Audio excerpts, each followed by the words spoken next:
percorrere. Signore Dio, che la tua benedizione sia sul tuo servitore che ministrerà la tua parola e anche su di noi che vogliamo ascoltarla. Amen. Pace a tutti, cara Iglesia, Dio vi benedica, amata Chiesa, potete accomodarvi. Avremo un piccolo studio biblico su Israele per capire su questa tematica. Dio vi benedica, il mio nome è Carlos Estupinan e da alcuni anni con l'aiuto di Dio ci sta permettendo arrivare alle chiese per poter informare, far conoscere e avvicinare un po' ai cristiani a Israele con una prospettiva biblica, d'accordo alla parola di Dio. E vorrei ringraziare a voi, voglio ringraziare il pastore e a tutti voi per riceverci oggi, aprire le porte della vostra Chiesa al Ministero Missione Europa. Grazie tante per interessarsi e a voi per esservi recati per conoscere un po' di questo popolo speciale per Dio, Israele. Con rispetto alla umanità, a ogni essere umano sulla terra, sul pianeta, Dio non fa eccezione di persone. Il Signore Gesù Cristo è morto per tutti, gli arabi, cinesi, latinoamericani. Dio ama tutti. Se si tratta di nazioni, di popoli, Dio ha un speciale tesoro che si chiama Israele, che Lui lo ha formato, e questo vedremo più avanti. Permettetemi leggere la parola in Genesi 12, non c'è ancora, ci saranno le diapositive, ci sarà la proiezione così che ci possa guidare, risparmiare tempo, è già tutto impostato per seguire il messaggio. Intanto leggiamo questa parola: io farò di te una grande nazione e ti benedirò e renderò grande il tuo nome e tu sarai una benedizione e benedirò quelle che ti benediranno e maledirò chi ti maledirà. In te saranno benedette tutte le famiglie della terra. Amen. Israele, la parola Israele viene nominata più di 2000 volte nell'Antico Testamento e più di 380 volte nel Nuovo Testamento. Tematicamente è la seconda parola, è il secondo tema in importanza numericamente che si vede scritto dopo la parola Dio. È un tema che forse è un po' poco trattato, che poco si è sviluppato un studio, una teologia, israelologia si chiamerebbe, e forse manca un poco interessarsi un po' su Israele, e è questo che gli avvenimenti negli ultimi 70 anni, a partire dal 14 maggio del 1948, quando il popolo di Israele, per la fedeltà e la potenza di Dio, è rinato e dopo quasi 2000 anni entra nella scena mondiale. Questi avvenimenti che hanno adempito centinaia di profezie che avevano aspettato migliaia di anni in adempirsi durante la nostra attuale generazione. Noi, mentre stiamo crescendo i nostri figli, mentre stiamo andando al lavoro, mentre stiamo studiando, mentre stiamo crescendo come persone, come famiglie, come padri, nella nostra attuale generazione ci sono profezie che si sono adempiute a partire dalla rinascita dello Stato di Israele, che è davanti ai nostri occhi. E fra tante profezie io vorrei mostrarvi alcune delle più importanti, delle più impattanti. E vediamo la prima che troviamo in Isaia 66:8. Lo Stato di Israele sarebbe nato in un giorno. Voi vedete, la profezia dice: chi ha udito cosa mai è si fatta? Chi ha mai visto qualcosa di simile?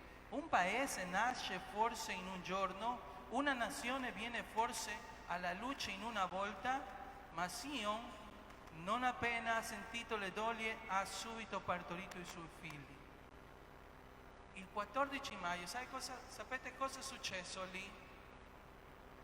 Che il 13 maggio l'impero britannico che era in quella zona stava lì e loro se ne sono andati di un giorno all'altro, non hanno avvisato, perché la situazione era molto caotica e per evitare una guerra fra arabi e israeli, l'impero britannico il 13 maggio è uscito da quella zona del pianeta. Il 14 maggio nei corridoi della casa Dizengoff a Tel Aviv, David Ben Gurion doveva prendere una delle decisioni più importanti della storia di Israele, ma non sapeva che Dio era dietro quella decisione. Di solito affinché un paese o una nazione possa vedere la luce si prendono degli anni, degli accordi, tante cose. David Ben Gurion ha dichiarato la nazione di Israele il 14 maggio. Il 15 maggio Israele è entrato in guerra con 4 paesi arabi vicini che volevano sterminarli. Cioè, se ne va l'imperio britannico il 13, il 14 nasce Israele, il 15 maggio entra in guerra.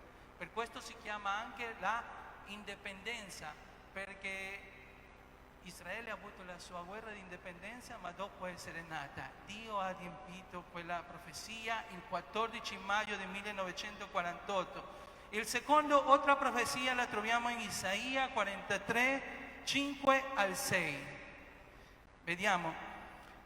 Non temere perché io sono con te. Io ricondurrò la tua discendenza da oriente e ti raccoglierò da occidente. Dirò al settentrione, da, e al mezzogiorno non trattenere.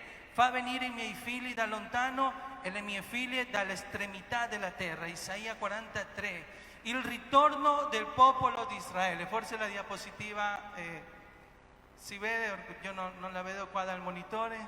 C'è? Il ritorno del popolo di Israele. Andiamo. Un'altra profezia che si è adempiuta in questi tempi è il ritorno del popolo di Israele. Mai un popolo dell'antichità è tornato dalle sue ceneri praticamente. Noi non vediamo la Babilonia, non vediamo Persia, non vediamo l'imperio Ittita, ma Israele è qui fra noi per la potenza e la fedeltà di Dio. Amen. Dio le ha portato dai 4 angoli del pianeta. Non trattenere, ti raccoglierò da occidente, dal settentrione. Dio ha adempiuto questa promessa. Vediamo un'altra profezia, una terza profezia. Israele fiorirà come un giardino. Voi sapete che quella zona è caratterizzata per essere desertica. Amen? Israele fiorirà come un giardino. Ma vediamo prima la profezia Isaia 27, 6. In avvenire Giacobbe metterà radice, in questi tempi. Giacobbe metterà radice, Israele fiorirà e germoglierà e copriranno di frutta tutta la faccia del mondo. Quello che vediamo dietro non è la Toscana, è il deserto in Israele che ha fiorito in questi ultimi 70 anni. La gloria e la potenza di Dio. E le piogge che sono cadute in proporzioni miracolose in Israele e la tecnologia israeli. Voi conoscete questa tecnologia a gocce? A gocce che usano per non sperdere l'acqua, per approfittare ogni minuto, ogni goccia di acqua è israeli e loro le esportano al mondo. Va bene, tutte queste cose hanno permesso che il deserto diventi un giardino. Israele esporta Israele, un paese che vive nel deserto, esporta frutta e vegetali per $1.000 milioni all'anno. Fa esportazione dei fiori per più di $200 milioni all'anno. Questa è la gloria, la grazia di Dio, la potenza di Dio, della promessa di Dio. Questo è Dio, lo sfondo di questo è la sovrania, come abbiamo cantato. Tu sei grande, sei sovrano di Dio, Lui lo ha detto e lo farà. Altra profezia che si è adempiuta in questi giorni, in questi tempi, in questi anni: Israele prospererà economicamente. Ezechiele 38 del 12 al 13. Verrai per far bottino e saccheggiare, per estendere la tua mano contro queste rovine ora ripopolate, contro questo popolo raccolto in mezzo alle nazioni. che si è procurato bestiame e proprietà e abita sulle alture del paese, Seba, Dedan, i mercanti di Tarsis e tutti i suoi leoncelli ti diranno, i vicini, vieni tu per far bottino? Hai adornato la tua moltitudine per saccheggiare, per portare via l'argento, l'oro, per pigliare bestiami e beni, per fare un gran bottino? Israele non ha la colpa della grazia di Dio, della fedeltà di Dio. Questo paese in 70 anni, Israele si trova nel punto più caotico del pianeta. Noi vediamo Siria, Egitto, la primavera arabe ha portato più disgrazie che ordine in quella zona del pianeta. E lì Israele sta prosperando. Israele fa esportazione di più di 30 miliardi di dollari. Più di 30 miliardi di dollari fa esportazione in comparazione al suo vicino Giordania che fa 300 milioni di dollari.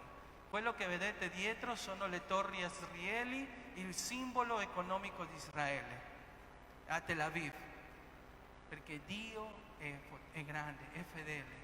Amen. Vediamo un'altra profezia, e questo è impattante, guardate, il restauro dell'idioma ebraico. Sofonia 3:9. Allora io trasformerò le labbra dei popoli in labbra pure, affinché tutti invochino il nome del Signore per servirlo di comune accordo. Voi vi immaginate gli egizi, i babilonesi, i sumeri parlando adesso la lingua? Ma questa lingua, una delle più antiche dell'umanità, di migliaia di anni, si parla a 4 ore in aereo da noi.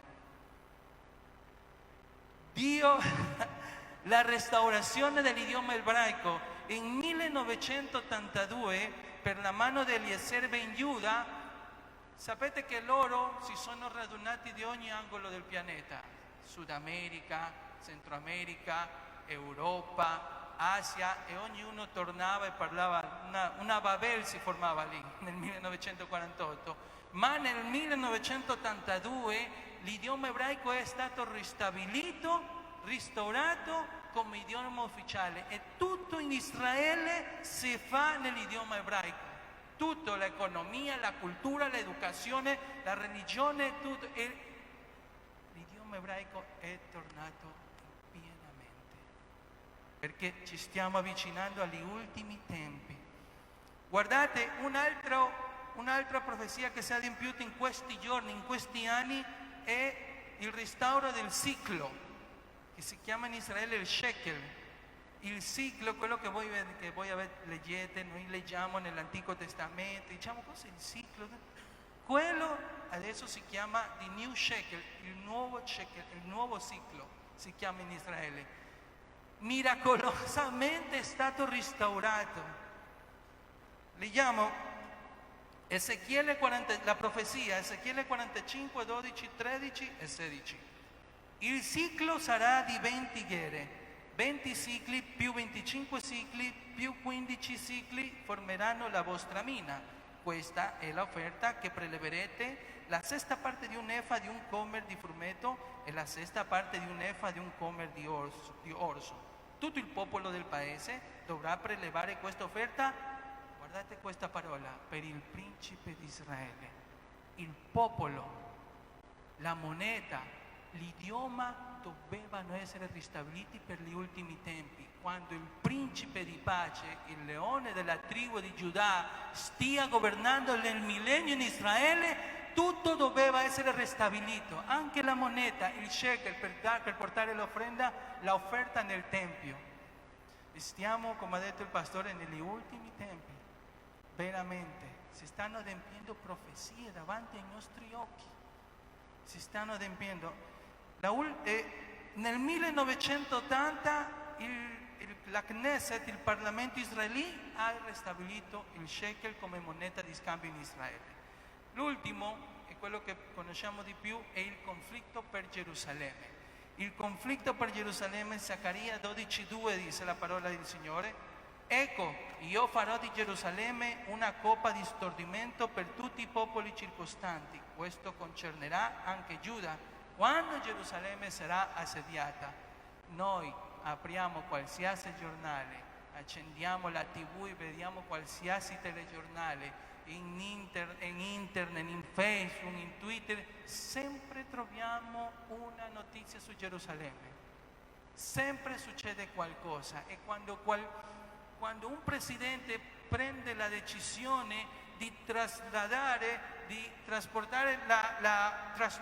l'ambasciata da Tel Aviv a Gerusalemme, anche se perseguitano cristiani in Iraq, in Siria, c'è un disastro umanitario in altre parti del mondo, tutti si centrano in quella notizia. Perché Israele, il conflitto di Israele è il nucleo della pace mondiale. E queste sono profezie che stanno accadendo davanti ai nostri occhi. Amen. Sai qual è lo sfondo di tutto questo? Che Dio sta actuando come nei tempi dell'antico Egitto, come nei tempi dei Babilonia, come nei tempi dei Romani. La mano di Dio, qui sentiamo il suo potere, il suo amore, i suoi doni, però Lui è anche attivo nei paesi, nella politica. Lui sta governando, la sua volontà si sta facendo. Noi possiamo vedere Dio, la mano di Dio. Lo sfondo di questo è che Dio è fedele e che se Lui ha promesso che Israele tornava alla sua terra, e contro ogni pronostico Israele è tornato, sapete cosa succede, amata Chiesa? Al suo tempo, se Lui ci ha promesso che tornerà, Lui tornerà. Amen. Nella notte più buia di Israele è rinato. Forse ogni notte nella società, nella nostra società, tanti cambi sociali, tante cose che vediamo che forse ci scoraggiano, sembra che il male sta avanzando, sembra che la società si sta dimenticando di Dio. Nella notte più buia tornerà il Signore. Amen. Lui lo ha promesso, e noi non soltanto sono speranze, stiamo vedendo la mano di Dio in Israele. Amen. E adesso hanno portato a molti teologi, a molti studiosi, alla Chiesa cristiana a domandarsi se era vero che Dio aveva finito con Israele o no, il suo piano, il suo proposito verso Israele. Questa miracolosa presenza di Israele nella scena mondiale ha buttato per terra alcune teologie che parlavano di Israele come un popolo rifiutato, non esisteva più. E adesso ci domandiamo noi, quale deve essere il mio ruolo come cristiano verso Israele? C'è qualcosa che io devo sapere? C'è qualcosa che io devo fare in questi tempi? Vediamo perché Israele è importante. Perché Israele è importante? Permettimi farti una domanda. Chi è Israele per te? Cosa sai di Israele? È forse un nome nella mappa? Un popolo dell'antichità? Deve interessarmi Israele? C'è qualcosa che Dio vuole che io faccia per Israele? La storia di Israele è la storia della salvezza. Ognuno di noi nel nostro paese abbiamo il nostro libro della storia nostra, no? Il mio libro nella scuola era lo scolare equatoriano, dove c'erano le geste di Simón Bolívar, San Martín. In Brasile penso che anche Garibaldi ha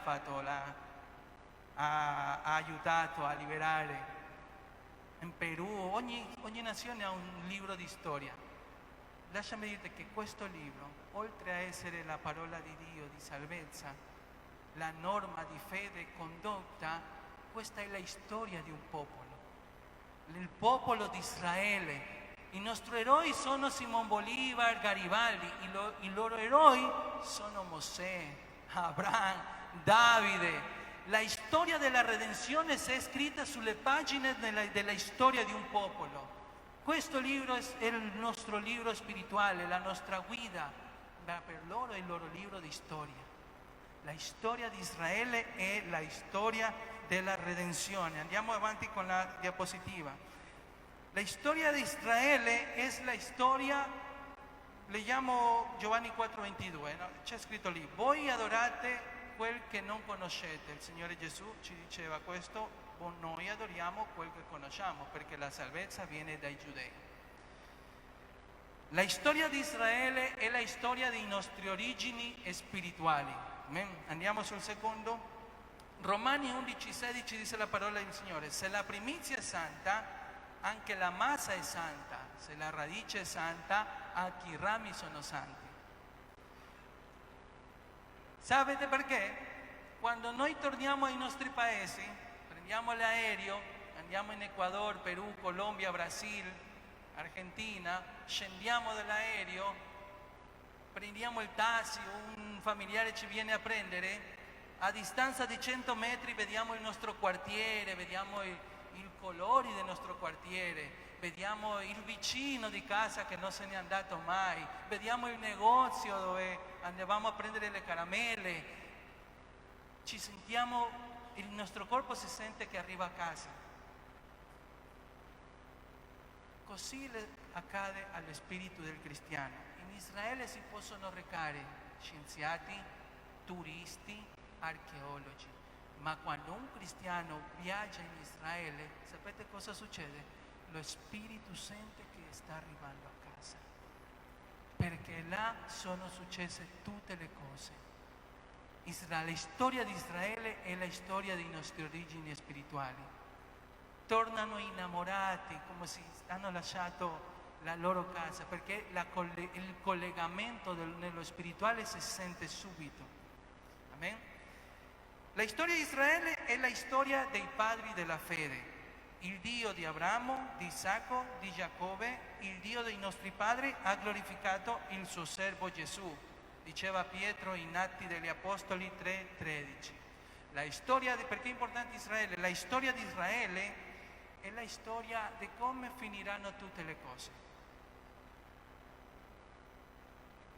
Israele è l'orologio profetico di Dio. Leggiamo un attimino cosa c'è in Deuteronomio. Io prendo oggi a testimoni contro di voi il cielo e la terra, che io ti ho posto davanti la vita e la morte, la benedizione e la maledizione. Scegli dunque la vita affinché tu viva, tu e la tua discendenza. Il cielo, la terra, il tempo sono collegati alla storia di Israele. Dio li ha messo per testimoni. Cari fratelli, quando si parla della fine del mondo, quando si parlano queste cose, per esempio nell'anno 2000 con questa formula YK2 che i seri del computer arrivavano a un certo punto che non potevano continuare di più e sarebbe stato un crollo dell'economia, della tecnologia, e poi anche nel 2012 si è parlato della profezia dei Maya e tutto questo abbondava nelle reti sociali e tutto che succederà, e non è successo niente perché ai Maya è finita la roccia per continuare a scrivere, non è che lì finiva la storia. Noi, se vogliamo capire la fine dei tempi, dobbiamo vedere Israele, cosa sta succedendo. Cosa sta succedendo in Israele, e noi lì capiamo, perché Israele è l'orologio profetico di Dio. Abbiamo visto perché l'importanza di Israele. Andiamo su un altro argomento. Quali sono le origini di Israele? Chi è Israele? Vediamo, lì abbiamo Abramo, che è la figura più rappresentativa del popolo di Israele, e forse dopo Mosè, però andiamo molto più indietro, da quasi 6.000 anni al giardino dell'Eden. Amen?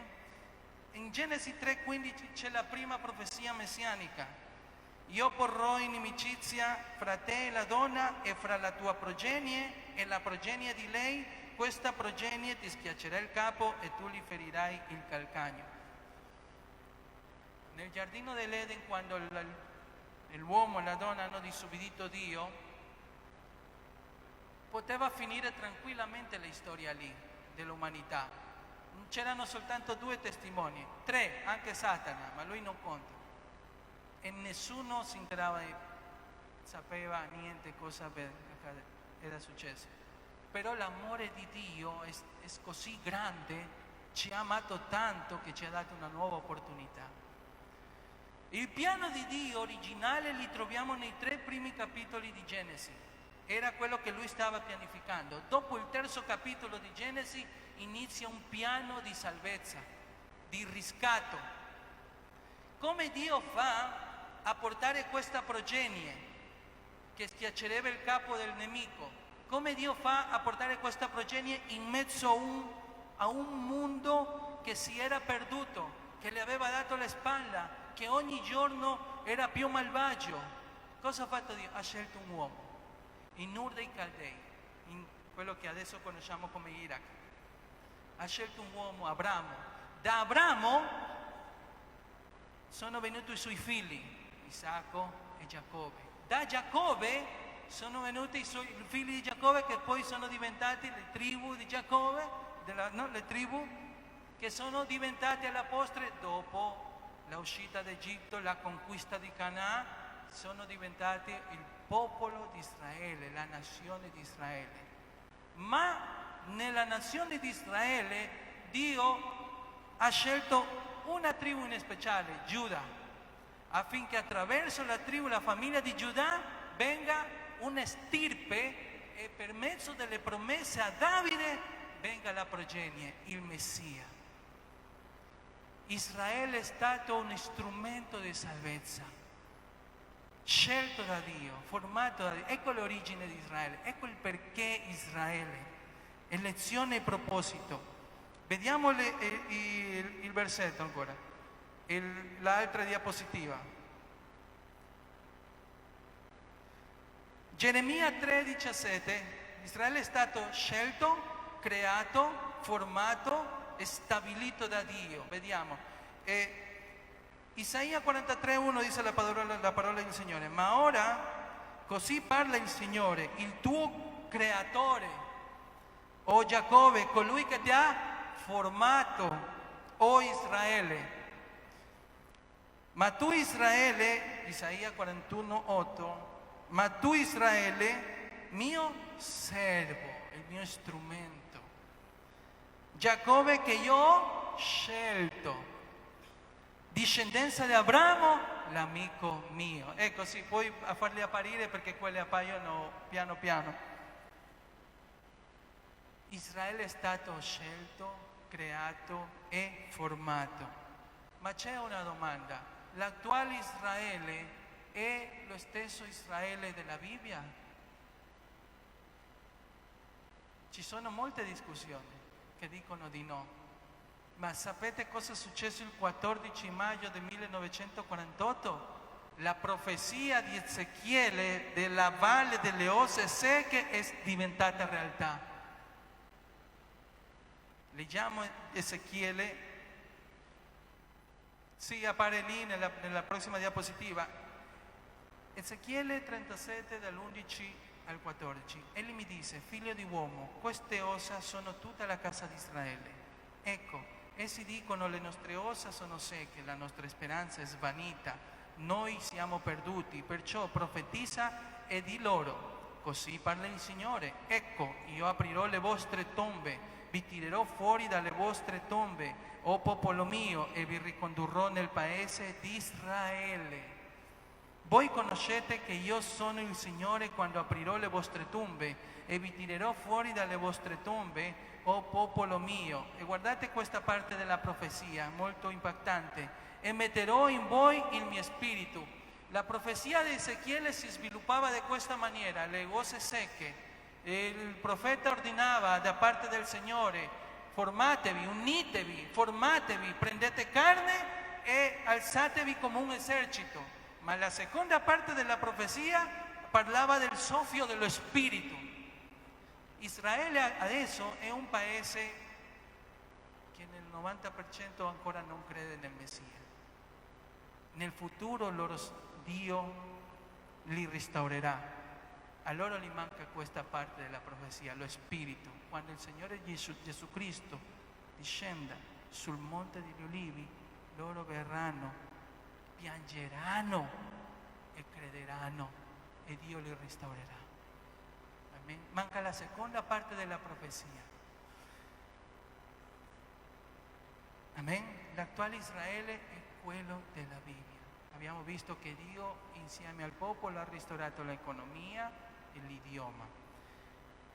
Capiamo ancora che succede, qual è il piano di Dio con Israele, cosa c'è, qual è il piano che Dio ha. E poi arriviamo a noi, a Israele in noi, stiamo capendo un po' gli inizi, le origini di Israele, la importanza, e poi arriviamo a Israele e la Chiesa. Amen? Israele, il piano di Dio con Israele, mettiamo la diapositiva, il piano di Dio con Israele. Israele è stato, sappiamo che Israele è stato lo strumento di Dio per la salvezza. Israele è l'orologio profetico di Dio. Vediamo il proposito, la caduta e la futura restaurazione di Israele. Sapete, un giorno, quando il Signore Gesù Cristo venga a regnare, Lui non si siederà a Roma, a Moscú, a New York, a Santiago de Chile. Lui si siederà in Gerusalemme. Lì sarà il suo trono. Dio ha fatto delle promesse ai suoi padri, ai loro padri, Abramo, Isacco, Giacobbe, alla stirpe di Davide. E lui le adempierà. Romani 11, leggiamo Romani 11, il piano di Dio con Israele. Andiamo alla seguente diapositiva. Il piano, Romani 11 è un passaggio della Bibbia dal 9 all'11, questi capitoli l'Apostolo Paolo tratta questo, se Dio ha rifiutato Israele o no, e cosa accadrà con Israele e quale deve essere il rapporto tra Israele e la Chiesa. Vogliamo capirlo? Dico dunque, versetto 1, Dio ha forse ripudiato il suo popolo? No, di certo. 11, versetto 11, ora io dico, sono forse inciampati perché cadessero? No, di certo, ma a causa della loro caduta la salvezza è giunta. Avete visto? A causa della loro caduta la salvezza è giunta a chi? A noi, per provocare la loro gelosia. Ora, se la loro caduta è una ricchezza per il mondo, immaginatevi, e la loro diminuzione è una ricchezza per gli stranieri, quanto più lo sarà la loro piena partecipazione. Se adesso che stanno lì, in quello stato, che hanno inciampato, immaginatevi che una grande quantità di premi Nobel. I premi Nobel sono premi consegnati alle persone che hanno dato un apporto alla società sulla letteratura, la medicina, la fisica, la chimica. Amen? E c'è una gran quantità di israeliti, di ebrei che hanno vinto questo premio Nobel. Amen? Così caduti, immaginatevi se questo popolo si restaura. Come sarà per il mondo? Leggiamo il 25. Infatti, fratelli, Paolo, rivolgendosi a noi, non voglio che ignorate questo mistero, affinché non siate presuntuosi. Un indurimento si è prodotto in una parte di Israele. Israele sta indurito adesso, finché non sia entrata la totalità di chi? Degli stranieri. Se tutto Israele sarà salvato, e tutto Israele sarà salvato, così come è scritto, il liberatore verrà da Sion. Come in passato, voi siete stati disubbidienti a Dio, noi, morti nei nostri delitti e peccati, dice in un'altra parte, in Efesini, e ora avete ottenuto, che dice la parola? Misericordia per la loro disubbidienza, così anche essi sono stati disubbidienti, ecco il proposito, affinché per la misericordia a voi usata ottengano anche essi misericordia. Amen? Non dobbiamo essere indifferenti verso il popolo di Israele. Loro hanno disubbidito, noi siamo salvi, siamo nella grazia, però la nostra grazia non deve produrre superbia, orgoglio, deve produrre misericordia, compassione verso il popolo di Israele. Amen? Il proposito di Dio è questo, il piano di Dio con Israele è un piano verso una restaurazione finale nel futuro. Però c'è qualcosa che è successo in questi anni, dall'inizio della Chiesa Apostolica, in avanti, o meglio, sempre, da quando Dio ha scelto questo popolo. E vediamo una parte dolente che è Satana ed Israele, il perché dell'antisemitismo. L'antisemitismo è la intolleranza, la ostilità verso gli ebrei. Satana e Israele. C'è una caratteristica del nemico, che lui odia tutto ciò che Dio ama, in partenza. Lui odia, per questo a volte noi, quando diciamo sono diventato cristiano, ho accettato il Signore, vengono più problemi all'inizio, finché noi raggiungiamo un po' di maturità, perché lui odia tutto ciò che Dio ama e anche vuole ritardare la sua fine.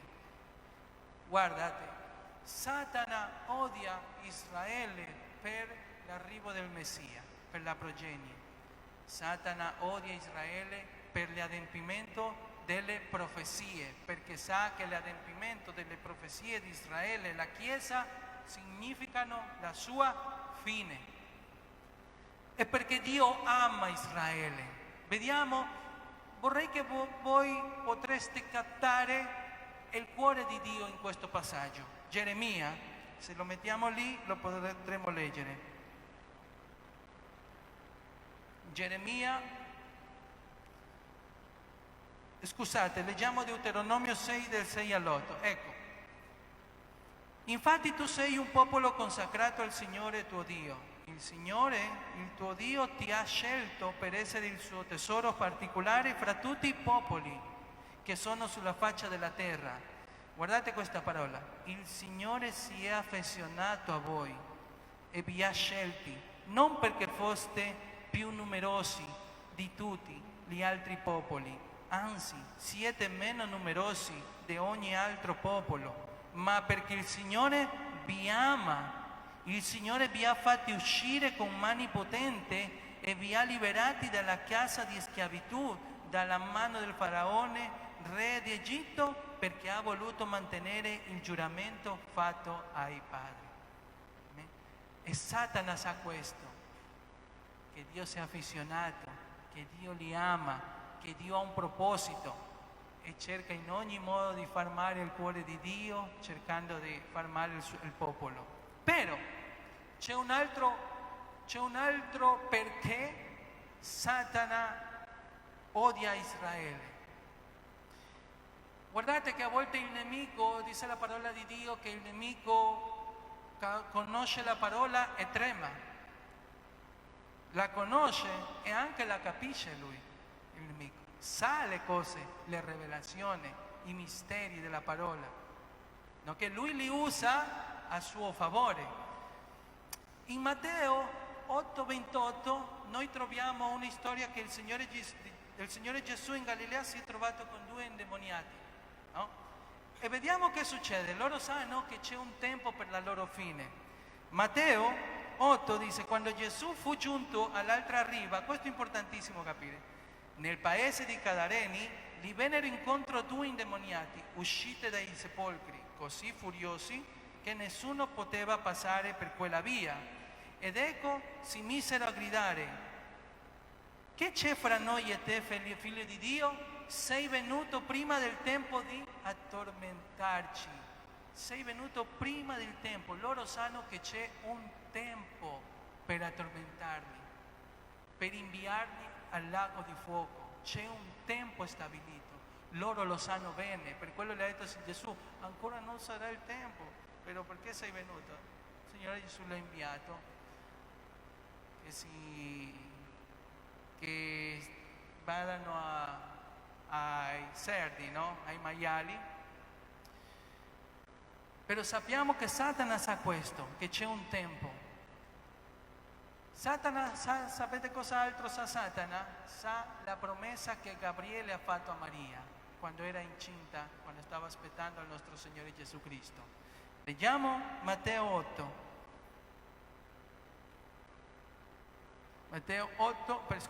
Luca. Luca, andiamo con la diapositiva? No, prima, ancora no. Prima la diapositiva, ecco.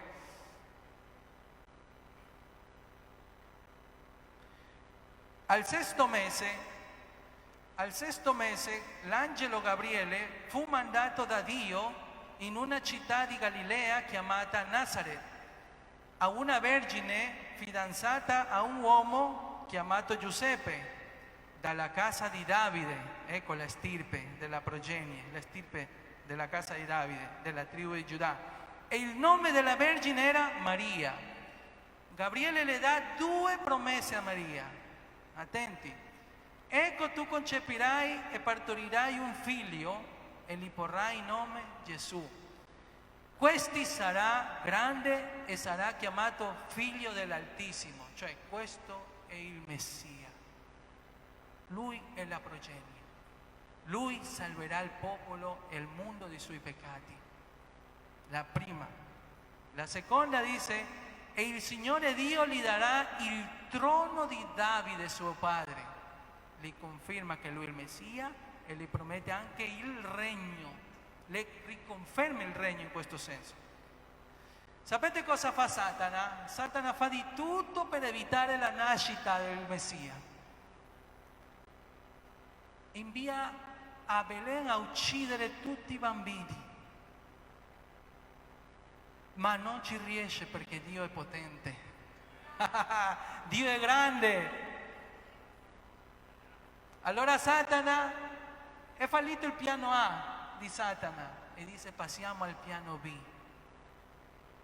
E lui deve regnare sulla casa di Giacobbe. Allora io ucciderò ogni ebreo sulla faccia della terra in ogni tempo. Li cercherò, li ucciderò e li allontanerò di Israele. Così il Messia, Satana sa che non può cancellare la sentenza. Lui ha una sentenza e quella sentenza si farà. Andrà al lago di fuoco. Però sapete cosa può fare lui? Ritardare i tempi. Allora lui dice, questo Messia è nato, è venuto, ok, mi ha fatto vergognare nella croce del Calvario, ma questo Messia non troverà un regno, né una capitale. Ecco il perché il popolo scelto di Dio risulta il più perseguitato della storia. Ogni antisemitismo ha un sfondo satanico, e adesso sì possiamo andare sull'altra diapositiva.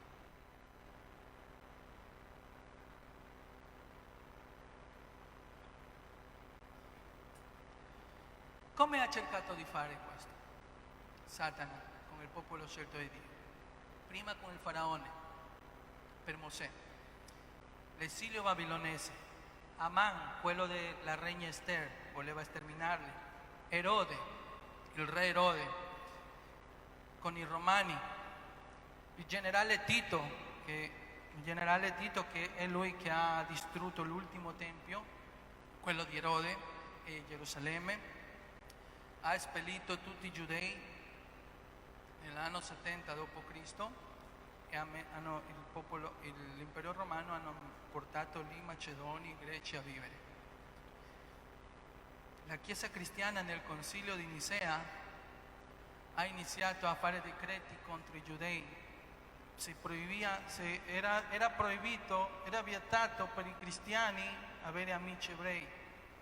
Poi le hanno fatto più avanti nel Concilio Laterano, le hanno fatto vestire con quella croce gialla che poi ha usato Hitler. Hanno costruito le comunità isolate con un'entrata soltanto, che poi sono diventati il ghetto.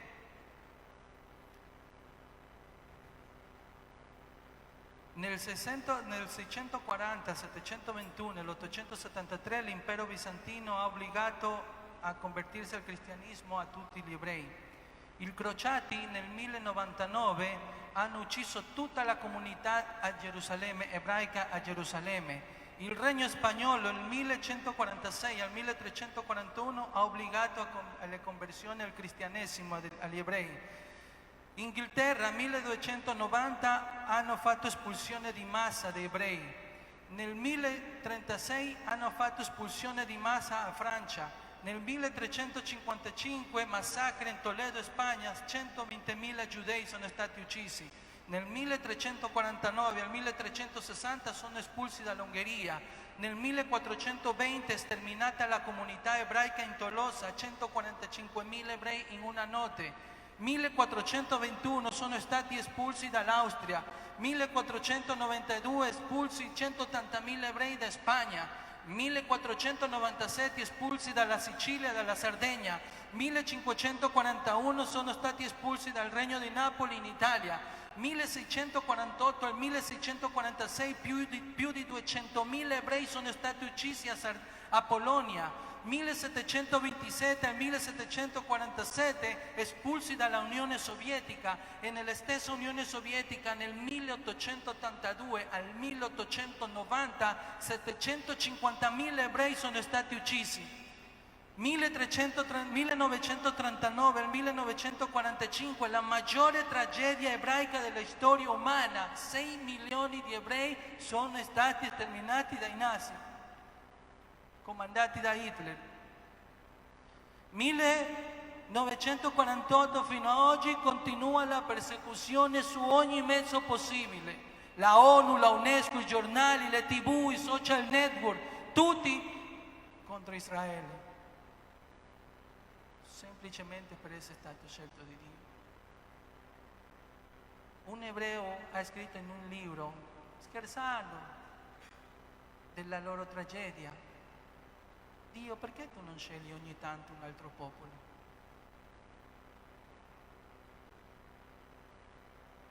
Ogni antisemitismo ha uno sfondo satanico. Gli unici, Dio ha difeso Israele.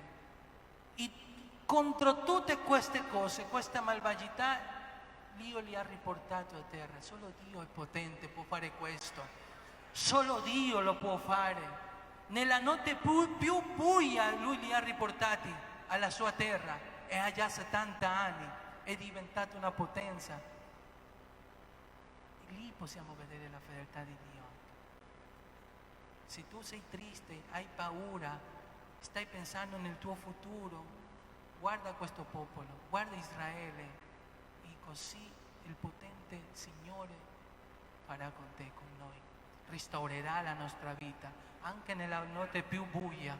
Lui ha il potere, ha la potenza. Lui, se Lui decreta qualcosa, non c'è governo, non c'è malvagità, non c'è diavolo, non c'è politica, non c'è crisi economica. Lui ti farà fiorire come un deserto.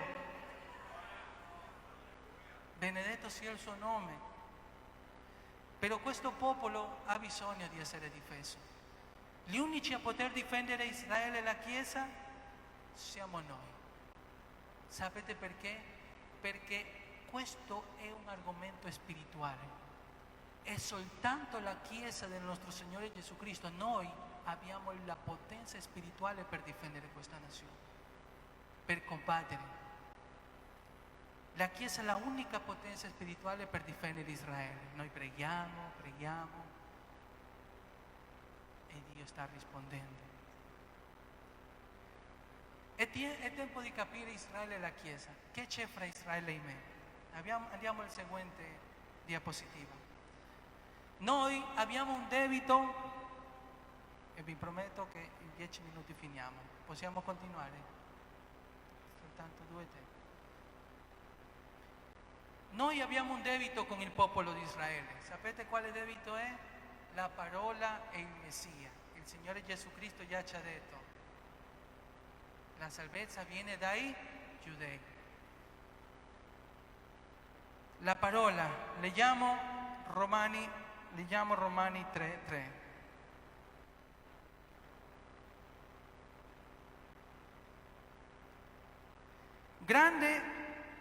Romani 3:2, grande in ogni senso, prima di tutto, perché a loro furono affidate le rivelazioni di Dio. Amen. A Israele è stata consegnata la parola, la rivelazione. E loro hanno avuto così tanta cura di conservarla per millenni.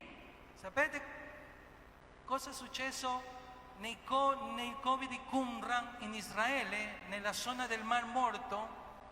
Un beduino aveva perso la sua capra e ha lanciato una roccia e ha sentito qualcosa che suonava, no?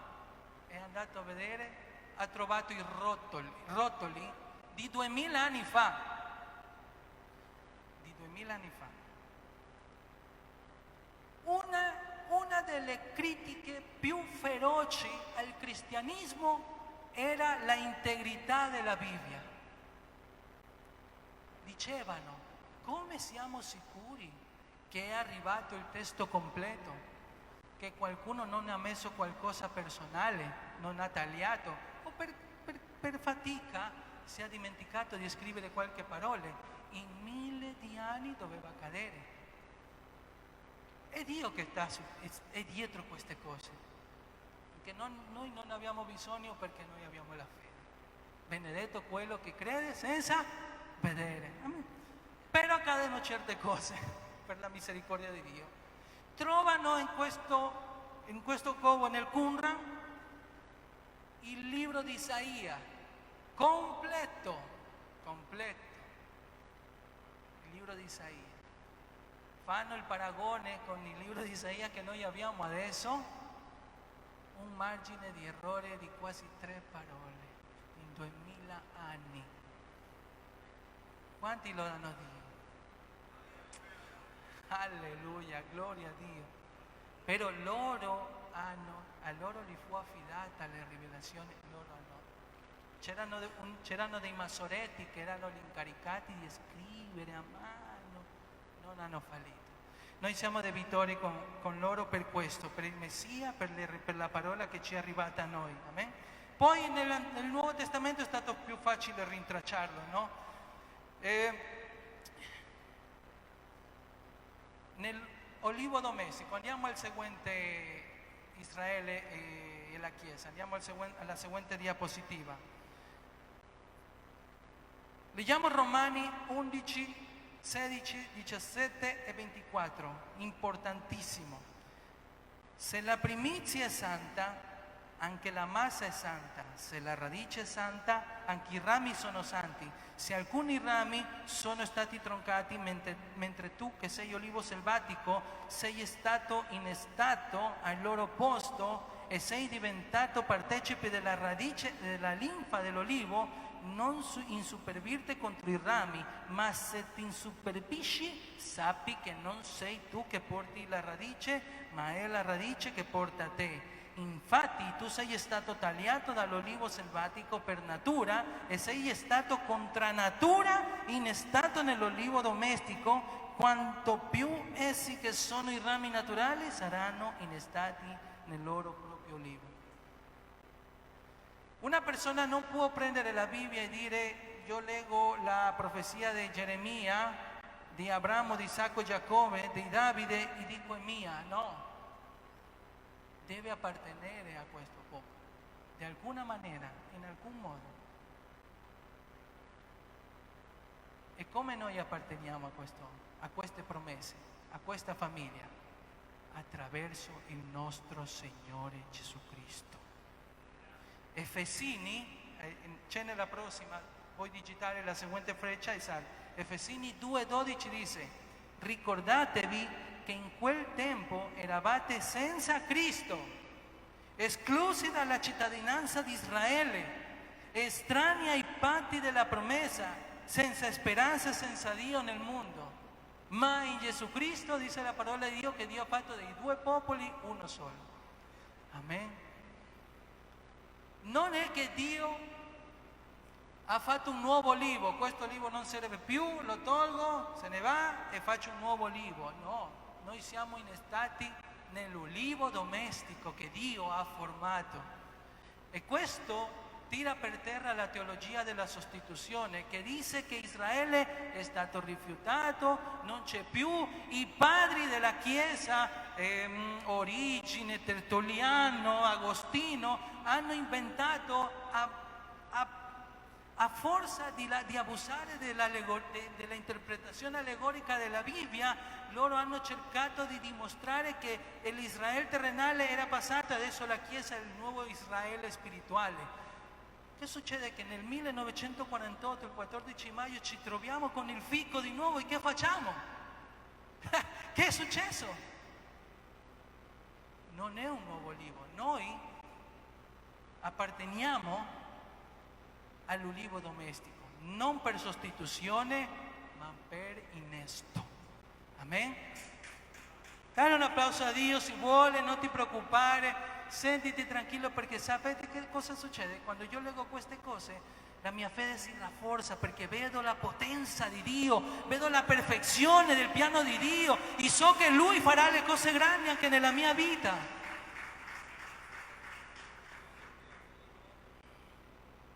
Questo mi dà sicurezza. Redenti e benedetti per intercedere e chiedere misericordia.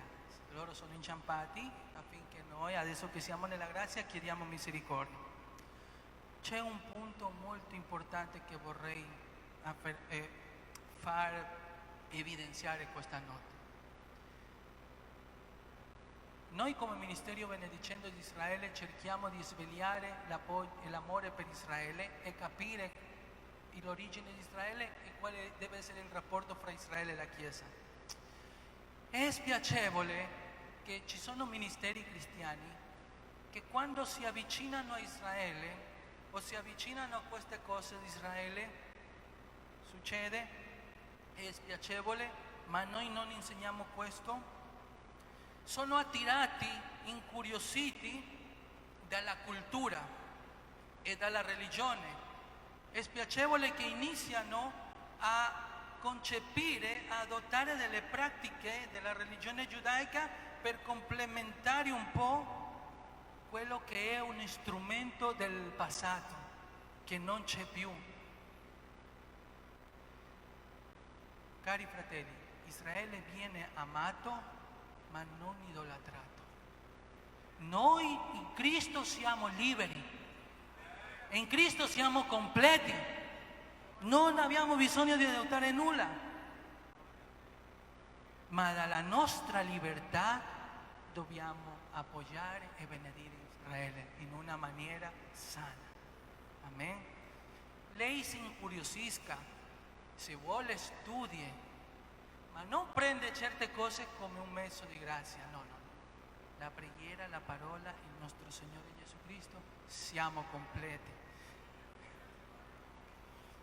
È tempo di chiedersi allora, se possiamo parlare tanto, perché ci sono tante ramificazioni su questo tema, però la cosa più importante è tempo di chiedersi cosa Dio aspetta di me per Israele.